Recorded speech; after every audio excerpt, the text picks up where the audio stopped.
Habari za jioni ndugu mpenzi msikilizaji wa Ajira Update. Nimepokea taarifa ya comment ambayo imenishtua kidogo, na kama itakuwa hivi basi nadhani mwaka huu tutaona mambo mengi sana. Tutashuhudia ajira nyingi rukuki kabisa.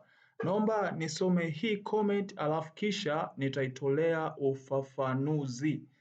Cha kukuomba ni wewe kuendelea hold on a red button ya neno subscribe na kubonyeza alama ya kengele ili uwe wa kwanza kupokea notification punde tu ajira zitakapotangazwa. Naomba tu preview comment ya mpenzi wetu msikilizaji, tuone anasema nini ndugu yetu. Yes, anaitwa Suleimana.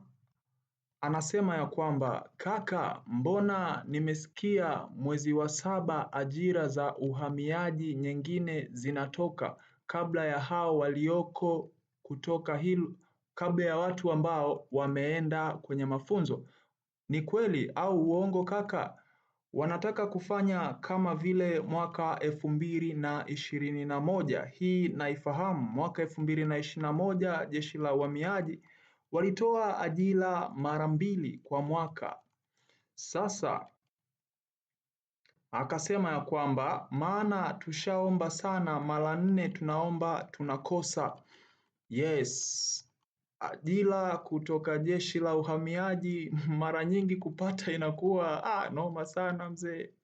Yes, kwa kile ambacho nakijua mimi, kupata kazi kwenye jeshi la uhamiaji huwa kuna kaugumu fulani hivi kuliko kwenye jeshi la polisi, jeshi la zimamoto, magereza. Jeshi la uhamiaji mara nyingi rafiki zangu wote ambao walishaenda interview kwenye jeshi la uhamiaji hajawahi toboa hata mmoja, lakini na marafiki ambao wameshakwenda kwenye jeshi la polisi na sasa hivi ni maaskari. Yes, kwa maana hiyo iko hivi, ngoja nikujibu vizuri sasa kwa hili swali lako. Yes, siwezi nikasema ndio au hapana kwamba watatoa mara 2, lakini it is possible. Kwa nini? Kwa sababu ajira nyingi zinatoka za majeshi, wanaangalia uhitaji wa watu na upungufu wa watu kwenye jeshi husika. Maybe wanaangalia ni watu wangapi watastaafu kwa mwaka huu, wanaangalia ni watu wangapi wanahitajika kujaza nafasi ambazo hazina watu, wanaangalia mahitaji ya taifa au malengo ya taifa ni nini, na wanaangalia bajeti ambayo imetolewa. Ikumbukwe ya kwamba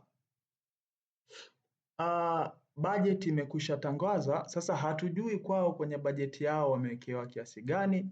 Sasa kutokana na hiyo bajeti, kama ikiweza kuoccupy wanafunzi walio kule chuoni ambao bado wanapokea mafunzo na wakaongezeka wengine, kama itaweza kuendesha mafunzo, maana mafunzo yanatumia gharama. Kwa hiyo kama itaweza kuendesha mafunzo kwa wakati mmoja, it is possible.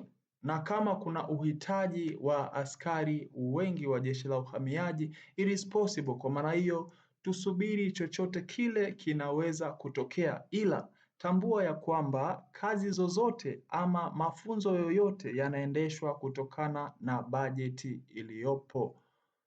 Kwa maana hiyo wanaangalia bajeti walionayo, ndiyo uhitaji wa watu unahitajika kwa kiasi fulani. Iko hivyo ndugu yangu. Kwa maana hiyo lolote linaweza kutokea.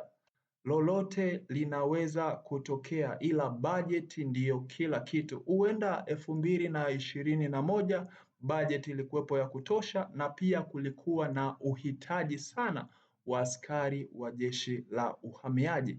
Iko hivyo my bro, iko hivyo ndugu yangu. Asante sana kwa kucomment, lakini tuendelee kuungana mpaka mwisho ambapo tutatoboa. Tuvumilie, tusubiri, ajira soon zinakuja. Asante.